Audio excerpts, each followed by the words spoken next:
What's up, y'all? It's your girl Sakina, and I'm back for another Married to Medicine. Married at First Sight, season 11, episode 4, if I'm not mistaken. Y'all know I had episode 7. The hell did I get 4 from? But anyway, nonetheless, let's get straight into it.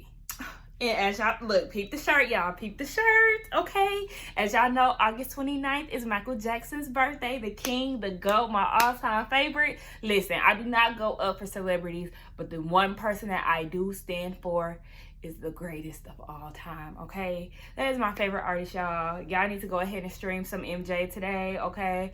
His death was one of the saddest days of my life, no lie. And I always get really emotional on his birthday, so enough of that, y'all. Let's get into this damn review, okay? So, we're going to do a couple by couple. I do want to get the short couples out of the way so we can go ahead and address Amani and Woody.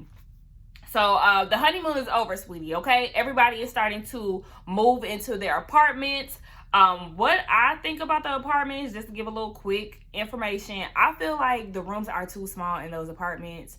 Maybe they did that strategically, to see if they could handle the pressure of being in a small space or what. But the rooms are very small. But nonetheless, so Woody and Amani, Woody feels like Amani is exactly what he needed, but he is nervous because they have stepped into real life. And Amani feels the same way. Shit's starting to get real, right? So unlike the other couples, they show Amani and Woody talking to Dr. Kyle first, or Pastor Kyle. So, he's trying to figure out what's going on. He's starting to ask questions about how they are as far as their relationship. They said that everything is good, and, Woody really likes her, and obviously they like each other. But Dr. Kyle asked what was the attraction to Amani. So Woody said that his attraction to her is the fact that she can be blunt and honest. He likes that realness. That is something that he needs out of a relationship, so he could appreciate that in her. And they went off into intimacy. So yes, we all know that they did smash the last night of the honeymoon. Yes, they got it in. And then Dr. Kyle asked if they was having or using protection. No, they have not been using protection, y'all. And I'm like, what the fuck? Well, actually, no. I think Amani said that they did that. They had to slip up once. And it's just like, y'all gotta be real cautious with that. You don't want to have a baby with somebody that you barely know. I know that this is, forever. However, you want to take precautions and make sure that this is the right decision, because after those 7 weeks, you went through this, process. You may not want to be with him no more once you know the real him. So whatever. They got it in, but Dr. Collins looking like, look, sex brings babies. Woody was aiming for a honeymoon baby, and I'm like, oh, hell no. If you got that type of mentality, sir, absolutely not. Because again, y'all are still essentially strangers. Y'all just married. Dr. Kyle was like, okay, I see that everything's sweet with y'all. However, y'all have to start talking about deep stuff. You don't want to let the sex and, the sexual chemistry overshadow. I really have to dig deep into what y'all really want out of this. So then they start talking about basically things that will affect the relationship. And for Woody, he doesn't like surprises. So he used the example of Amani coming in with her head shaved and was like, nah, I would not be okay with that. And, Amani, as a lot of us women are like, hold on, wait, what do you mean? What's going on? What are you saying? So basically he was just like, he doesn't like the idea of that because he doesn't know if he'll be attracted to her anymore and all of that. And she was like, so my personality and what's inside of me will affect how you look at me if I decided to cut my hair. And, they went back and forth about it. To me personally, I feel like men should not try to tell women what to do with their hair, with their body. Well, I'm not really here for all that plastic surgery shit. I don't like, I don't like altering the body too much, especially when it comes down to like the BBLs. Everybody look the same, child. But anyway, I could be biased because I got a little shape on me. And like I said, men, shut the hell up. Ani was just feeling the same way. Like, you can't dictate what I got going on. Woody also compared it to him quitting his job. Sweetie, that's not the same thing. Like she said, my hair can grow back. That job of yours, honey, no, that affects our life for real, for real. He was just basically saying that he wants to be consulted. He does not want to be surprised. He wants to deal with anything that is going to majorly alter the dynamic of the relationship. And he gave a reason as to why. So he said that his ex, back in the day, they planned to have a baby, or she got pregnant and they wanted to keep it. And then out of nowhere, she got an abortion without his knowing. And it's just like, damn, bitch, that is so fucked up. You can tell that it really did a number on him. I mean, you really just got to take it as a sign that you and that girl wasn't meant to be together, obviously. But I think that is definitely really fucked up. So then they get into the houses. Now we see Willie. Who is Willie? Woody lives with his grandma. And he said that it is typically an unusual situation. However, his grandma is fine with him bringing the ladies over to the house. And I just feel like his house was not bad. I mean, it definitely had his grandma's touch. His room was fine to me. He had a lot of shoes, a lot of hats. Amani was not okay with a lot of hats on the wall. She said it doesn't go with her aesthetic. So with that being said, let's just fast forward to her house, right? So we get to her house and I'm just like, is that Mardi Gras decor? Like, this aesthetic that she was talking about, I just really didn't see it. Now, don't get me wrong, I like Amani. However, the room was really bland. I just was not seeing this aesthetic that she was speaking of. Like, where is that, sis? Is it the peach comforter? Like, I didn't see a set thing. And it's okay to not really have 1,000 knickknacks and stuff in your house, you know, to be decorative. However, she didn't have a flow to her house decor. But her house was nice and clean. She had a big ass closet. I was like, oh wow, okay. I feel like it was big for an apartment, because baby, if y'all see my closet, small as hell. Nonetheless, but yes, that was enough of Amani and Woody. So then, you know, we're gonna go over to Amelia and Bennett. They really didn't have much to talk about either. So they go looking around the apartment, and as they're looking around, they're giddy as hell, baby. That's all you heard, doing hella laughs, okay? So then, you know, Bennett is in his confessions and he's doing hella laughing, and he was just saying, like, you know, this is very hilarious. You know, his voice is very high pitched. You know, he's not really used to this fast movement, but, you know, it is what it is. So we get to the houses. And we see that Amelia lives in a mansion, according to Bennett. She lives in a, what did he say? Extravagant mansion. The word extravagant is pretty far-fetched. I don't understand how she has 4 roommates in a mansion, but she doesn't have a room. And then she also said that some people tend to alternate, so they have different people coming in and out sometimes. I don't know if this is just like for a med school type of room situation or what, but the fact that she doesn't have a room really bothered me. It looked like she lived in the dining room area that was just, you know, closed off with some curtains or a sheet. Nonetheless, you know, she's making the best that she can out of the situation. Ben is pretty much intimidated by her house because it gives off that she's better put together than he is. You know, he's not as stable as she is. You know, he lives in this tiny home, and, you know, he's not really good with money. So then he was looking through her high school book and her yearbook and seeing that she was homecoming queen. And he was like, you know, that's basically a lot of pressure to be married to a homecoming king or queen. I never seen this for myself, but it's just like, it's okay, Benny. Don't sell yourself short, bro. You know, the homecoming queen and you have a lot in common. So what does that say about you? Anyway, we get to Ben's house. Now, Ben lives in a tiny house that he built himself. It's a cute little tiny house. It's blue. I was very impressed that he was able to build that himself. No, it does not have a bathroom or a kitchen, but the fact that he was able to build his own shelter, like legitly build it, not on no naked and afraid, sticks and stones type of thing, like, I was very, very impressed by that. And Amelia was too. It is a 1-bedroom house. It's just there. He asked for her to take her shoes off, and I was just like, why? Everything is right there. But, you know, you respect the house wishes. Amelia seemed to be very impressed with the house as well. She said that this makes her fall in love with him even more, or like even more. So I was very happy that she liked the fact that he is, you know, unique, talented, smart, witty, quirky. You know, I just really, really love them together. So then we get them meeting with Dr. Kyle. And, you know, he was asking how the wedding went. They both thought that the wedding was great. You know, great memories and all of that. She said, or Amelia said, you couldn't even tell whose family was who. They were just so intertwined and got along so well. So then they mentioned to him that they had met twice before. You know, Bennett remembers one meeting fairly, then the other, Amelia, likewise. So, you know, Dr. Kyle was like, okay, well, maybe this was definitely meant to be, like, for y'all to cross paths like this in everyday life and then come together on this show. Like, baby, that is fate, okay? But they never really pursued each other because, you know, Bennett was in a different relationship at the time. So then they start talking about attraction. Yes, they are very attracted to each other. And Amelia was like, yeah, you know, I like him. He's fine. You know, he's beautiful. And I do think that Bennett definitely has some attractiveness to him. So then they start talking about children.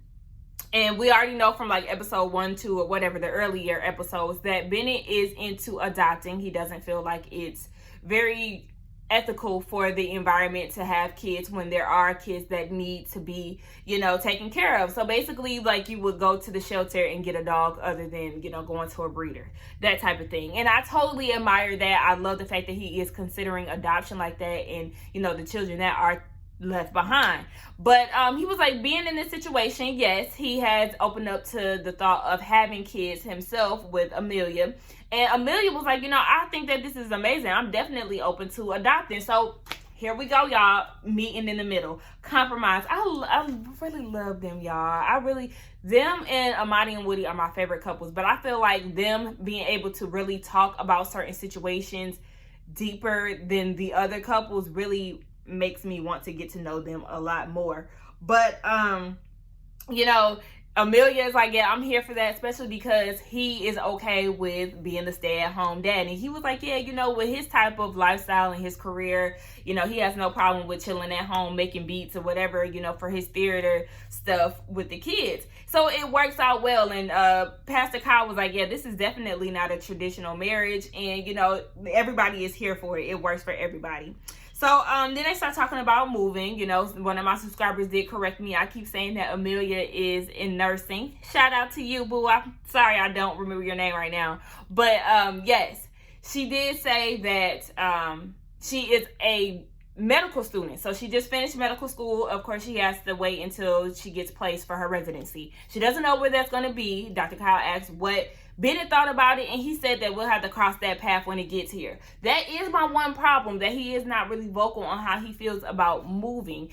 He did say, though, that he has a life here in New Orleans. He has his theater, his house, you know, things like that. So he is pretty much giving off the vibe of hesitation, but I don't feel like he wants to step on Amelia's toes to be 100% honest on his thoughts of them possibly moving somewhere else.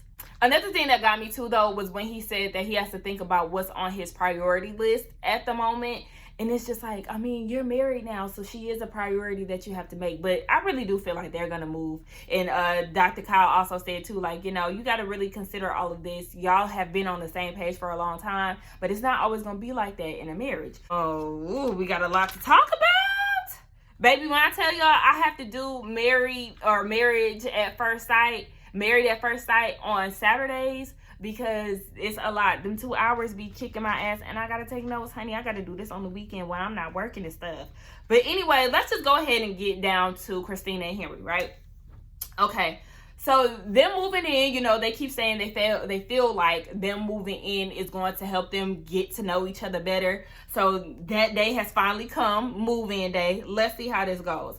So, you know, Christina is still saying she's not sure if she's still in the friend zone with Henry, you know, because he's basically keeping her there. And then as they're going around the apartment, Christina is complaining about everything. She's complaining about the pillows. She's complaining about the feng shui. She's complaining about the guest room. She's complaining about, what else? The bathroom. It's just like, ma'am, can you just enjoy the moment? Can you just appreciate where you are right now instead of being a Debbie Downer and complaining a lot? Of course, Henry is looking like, okay, you know, it's very off-putting when she starts doing shit like that. So, you know, Henry is saying that this is all an adjustment because they went from married, honeymoon, living together. You know, with him being an awkward person, this is a lot to take in. So then they start going off into their personal homes, right? one of their personal homes. So then we get to Henry's house. Now, Henry has a studio apartment. It is very, small or whatever, but it's nice. Everything is put together. It's not dirty. They also, I don't know if they mentioned this before, but he had heart surgery. She was breathing one of his pillows that he had when he had surgery. But his kitchen is downstairs.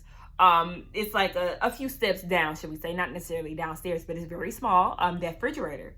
Honey, you don't have anything in there. In his freezer, all he had was Hot Pockets. And it's just like, okay. So Christina's like, I like to cook. I like to bake, So him being an out to eat type of guy is really, an adjustment. She was very surprised that he really didn't have much in the house. And then he mentioned that he does play the game a lot. That bothered her for some reason. He has friends out of town, so he keeps up with them when he plays games. He also, communicates with the kids of his friends, and she thought that was very weird. No, it's not. If you are familiar with gamers, they communicate. That's the way that they talk. So I didn't think that was weird at all. I felt like that was very judgmental. But yes, she just said that he's pretty much a minimalist, and she was surprised by that because he doesn't have a lot of stuff. So then they start packing up his car, and he was like, okay, so are we going to your house next? Christina don't have no house, y'all. I don't care what nobody says. She's homeless, okay? She said that all her stuff was in the car already, was in storage, and it was also in California. Sweetie, just because you're a flight attendant, that does not mean that you don't have stability. I know flight attendants, okay? Wherever you're stationed at, your airline is willing to take you to where you need to go, but you still have a area. If you're from Atlanta and you are stationed out in Minnesota, they fly you home, honey, so you don't have to use that as an excuse. Yes, if you're stationed out in California, then you live in California, why would you be on Married at First Sight for New Orleans? You know what I'm saying? So it's just like, that was total shit. Either she's homeless or she lives with her mom and she doesn't want to admit that, which is weird to me. Nonetheless, you can't be doing all that complaining and shit when you ain't got a pot to piss in and a window to throw it out of. But anyway, they get back to the apartment. She's still doing her complaining pretty much, and she wants them to move the couch. So then they start moving the couch, and it's just another indication of her impatientness. She doesn't like the pace that Henry goes at, and she's just here for the quick get up. Let's do it now. I don't want to sit here and wait. Let's get to it. So it's just like, okay. So Henry, he does think that moving in will be good because they start having a conversation with each other. He feels like it'll be good for them. And he also was just like, just let me know if something is bothering you. Honey, y'all just don't really have any chemistry. Y'all don't. Like, I just don't see it for this couple at all. And based on next week. Anyway, Dr. Kyle came through. And when he came through, Christina's very nice, very pleasant. She's like, oh my gosh, you look great. Oh my gosh. She's just very up in there, okay? So, she feels like she hopes that Dr. Kyle can really break the boundaries that her and Henry have. He asked, how their dynamic is, and Christina is basically saying, I can catch glimpses of Henry that really make him amazing and awesome. And, he's just like, glimpses, bitch, what? Okay. But, he can only show her so much, or he's only showing her so much. But he's only showing her butt so much. So, she can only go off of what she has, to be honest. And, she then goes into the constant thing of aggression. She likes men to be aggressive. Is aggression a word? Don't come for me. But anyway, they start talking about that and how she's used to men saying, oh my gosh, you're the most beautiful thing I've ever seen. And we date for 5 years. And they all just looking at her like, girl, get the fuck out of here. Henry understands that things have been slow. That's just the thing that he does. And Dr. Kyle is like, okay, well, obviously there is no physical chemistry. And not just in the terms of sex. Like, I know y'all ain't kissing, y'all ain't holding hands, y'all ain't doing none of that. So then, Henry says that some relationships have moved fast for him. Some, on the other hand, have not. So Dr. Kyle is like, okay, well, let's dive deep into the ones that have moved fast. Like, what was it for you that wanted you to speed up the pace? And he was just basically saying some type of chemistry equals he is not feeling Christina because there's no type of chemistry, so he is not moved to really get to know her like that. And I just think that was clear as day. Like, the fact that he said that was like, baby, he don't like you. Like, that's why he's doing what he's doing, right? So Dr. Kyle asked him, what's keeping you from, making a move? Baby, he said he see her as a friend. I'm sorry, Christina, he's just not seeing it for you. So you will never get that aggressiveness and that taking the lead part out of Henry simply because he doesn't have any attraction to you. Yes, he thinks you're beautiful, but that's it. Like, he doesn't see, he went into it basically. He said that she's high maintenance and she's impatient. He does not like that. Dr. Kyle feels like her divaness could definitely compliment him.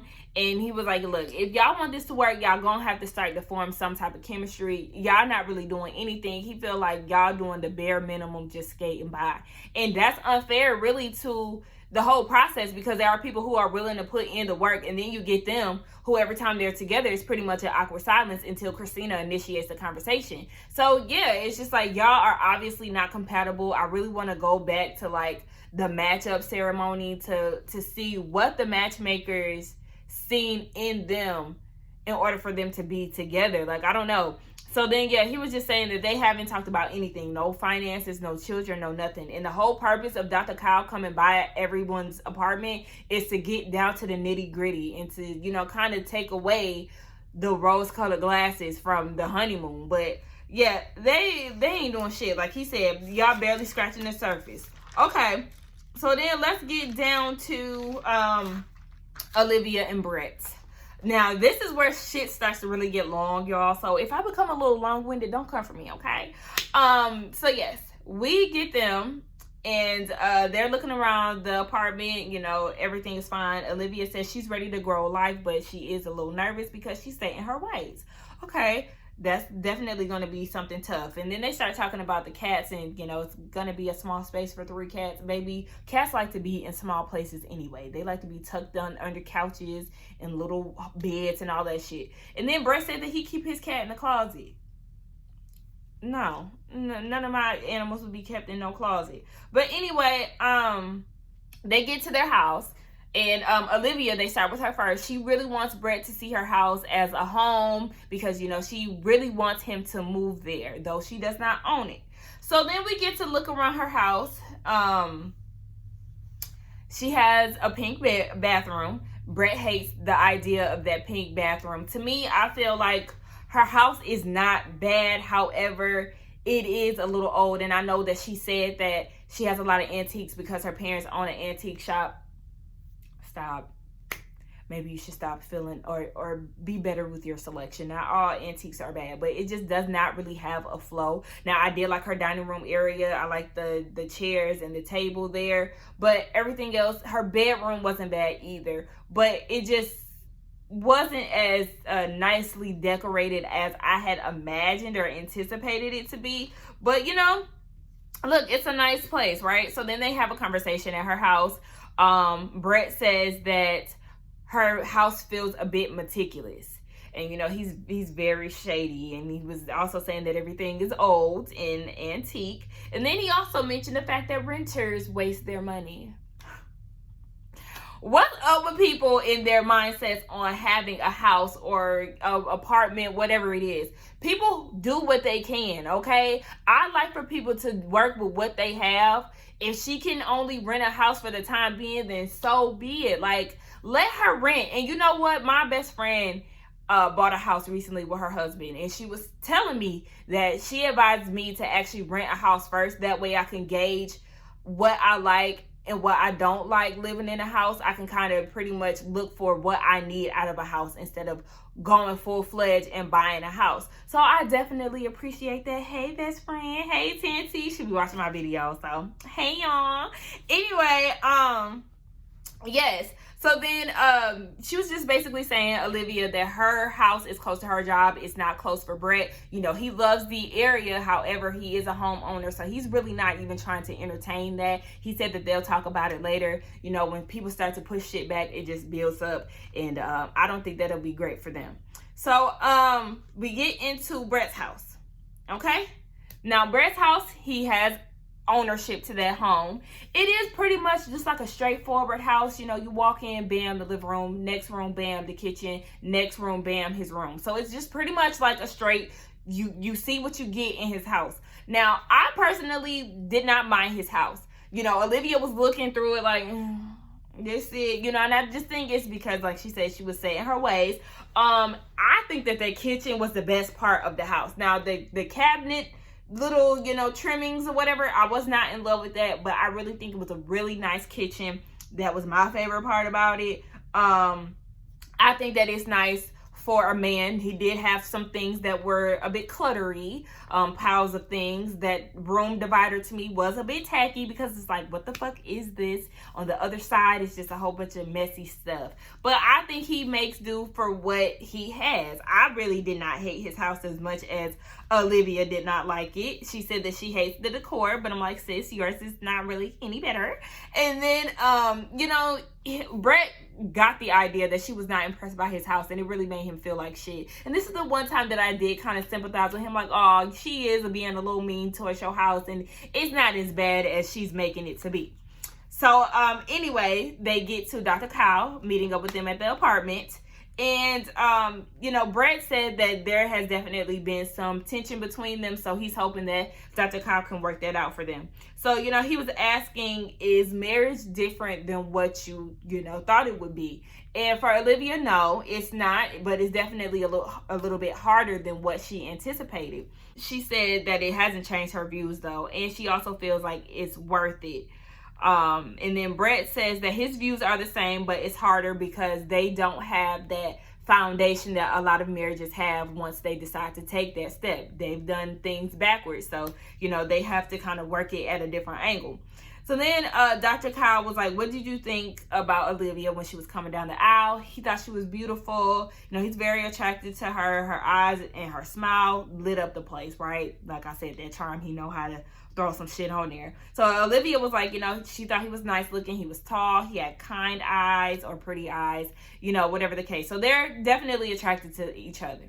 Intimacy wise, Olivia doesn't want to move forward in that. She's more so focused on getting the connection together first. There are times where, you know, she want to, you know, jump on them, but, you know, she's more so worried about them really getting to know each other. Brett, baby, we know he want to get it in, but whatever. So then they talk about communication. They feel like their connection or communication is pretty good. Me, not so much, and it's just simply because they're pretty combative when they talk, and more so on Brett's end. He's pretty nonchalant. She wants to really talk things through. You know, the whole honeymoon situation, that put a bad taste in my mouth at how he's handling her. Also, this conversation was not the best either because he was taking jabs at my girl. Olivia starts to say, you know, though she does make more money, she does admire the fact that Brett is a homeowner. You know, there's obviously certain things that he's doing with his money that is making it worth the bang, right? So then she was like, yeah, also she likes the fact that he's working on his certification at his job. She's just nervous at the fact of him not being able to be a part of the traveling and all of that. Like, he's not going to make that a priority, and that's something that she really wants. And Brett starts to go into like this whole thing, like he feels like he wants her to take care of the bill if they go out. And she was like, no. I was like, what's this? You do kind of meet him where he at, right?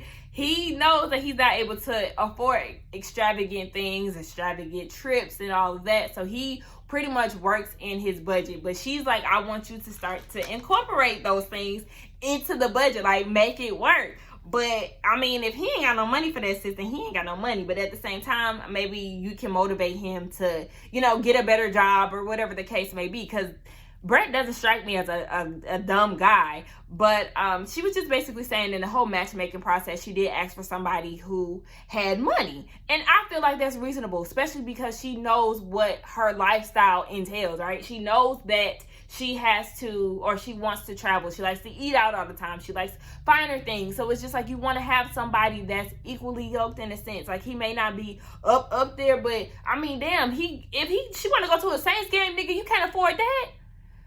Okay. What Brett took from that is Olivia wants to spend a lot of money, and if he can't do that, then screw him.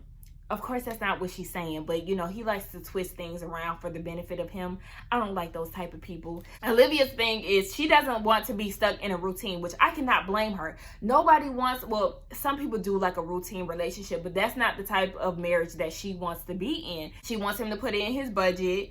She would like for him to help her with that because, again, he was able to make do with owning a house, you know, based on his income. So then they start going into a whole situation where Brett was saying that, well, I'm not about to ruin my retirement because of that. Nobody said that you had to ruin your retirement. And Dr. Kyle was just like, hold on, wait. I see that y'all doing a lot of jabs here. It went real personal. We start talking about the marriage and then y'all start, you know, taking jabs at each other. Like, what's really going on here? So, you know, Olivia starts crying, and then she was just basically saying, like, she wants to be open and honest, no matter how critical it may be, how fucked up it might sound. Like, you know, she really wants them to work on being happy together. But Dr. Kyle was just like, I need y'all to understand that the number one reason for divorce is not finances. It's the way that people communicate about finances. So they really need to do a lot better, honey, because, listen, the way that y'all going here, no, ma'am, no, sir. I really don't see them really making it, and it's just more so because of Brett. He's very intimidated the fact that his wife makes more money than him. He just doesn't want to admit that. So then we get over to Miles and Karen. Okay, Karen is still hung up on the fact that they have an age difference. Girl, I mean, get over it. 4 years, it's not that huge. But, you know, that's what she's really on to. You know, she mentioned the fact that he plays games. She was turned off by that. I just feel like grown men do play games. That's a pastime that they like. So my man playing 2K or whatever the hell would not affect me like that. But I mean, everybody's different. Anyway, Karen wants to see the real him. You know, she's very focused on building a relationship with him. She has yet to see the real Miles. So that's what she's really waiting for. Now they get to the house, Miles's house. And despite what his family said, his house is definitely nice. I feel like it was nice and neat. To me, it feels like a lot of the apartments that they were looking at, like Miles and Karen, their house looked the same. Their apartment looked the same to me. But whatever. She was judging Miles for like the piles of things that he had. I really didn't feel like it was that necessary. His bed was filled with clothes and shoes. I think that it came from him having to pack to go to Mexico. So that wasn't a big deal to me. But, you know, she was judging the candles and the fact that he was using it as an incense holder. Honey, you know how many people do that? It's not that serious. And then she was also making a big deal of how many clothes and shoes that he has. Okay, again, to me, that's not a big deal. So then we get to Karen's house. Okay.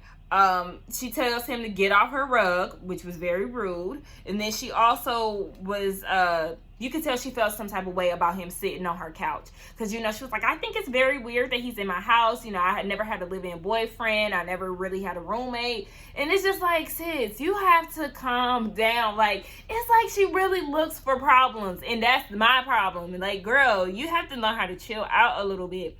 But now I will say, Miles, you were being a little intrusive. I'm very territorial in my space. The couch thing wasn't a big deal. But the fact that he was in her room touching everything, and, you know, it's just like, excuse me, sir, back the hell up. Help me pack, but help me with what I tell you to do. Like, I don't need you going, this ain't room raiders. Like, tone that down, please. So, they got to the closet, and, you know, he was a little aggy about the whole closet situation. But then again, sis, you was doing all that complaining about shoes. You got just as much shoes as him. Like, I mean, come on. So then they get down to the whole conversation with Pastor Kyle. Okay, he made it clear. Y'all are no longer strangers. Karen, okay, y'all need to stop thinking, or you need to stop thinking like that. It's not like that, okay? So then he was like, y'all are married, so you need to get used to y'all being husband and wife. But Karen says that she doesn't feel like they're married. To her, he's very much so still a stranger. Okay, they start talking about attraction. Miles feels like she's beautiful. You know, he can gush about her all day. And, you know, he really feels like being with her is a safe place and it feels like home. Yeah, I don't really know how. It's just, I mean, it just really goes to show that he's really all in, like we said before. But, you know, she gets to him and she was just like, yeah, he's handsome. Miles is definitely excited about that. You know, he giddy because he never gets compliments from her. So, you know, he's very affectionate. You know, he holds hands. He likes to kiss her on the cheek from time to time. But Dr. Kyle was like, how has that made you feel? Yes, he never really asked Karen how she felt about that. To her, it's weird. She's still getting adjusted to it. She doesn't like PDA. So Dr. Kyle asks her, what is your fear? And she was like, you know, it's not the fact that I'm hiding anything. It's just the fact that I don't know if I'm getting the real him.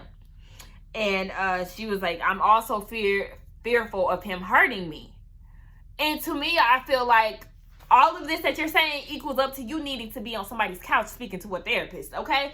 I feel like you should have gotten yourself together and been in the right place to actually be on the show like Married at First Sight. You're not really there, sis. I'm not really understanding where her logic was in applying for this show, because to me, I don't really feel like you're ready for love. You're too apprehensive, and you're like, again, making scenarios out in your head. You're setting yourself up for failure in a way. And that's just my opinion. Miles was just basically saying that he has no intention on hurting her. You know, he's not a bad guy. And, you know, Karen was just saying that she doesn't know if it's going to work. And that to me was just very alarming. Like, oh, baby, you should have just gave somebody else the slot. What the hell? Miles was just basically saying that he sees what the matchmakers were doing in this process. We're putting them together. So he's trusting the process and he's trusting God. You know, just put it all out there, right? Karen's response to that was, it sounds good. And baby, that is my number one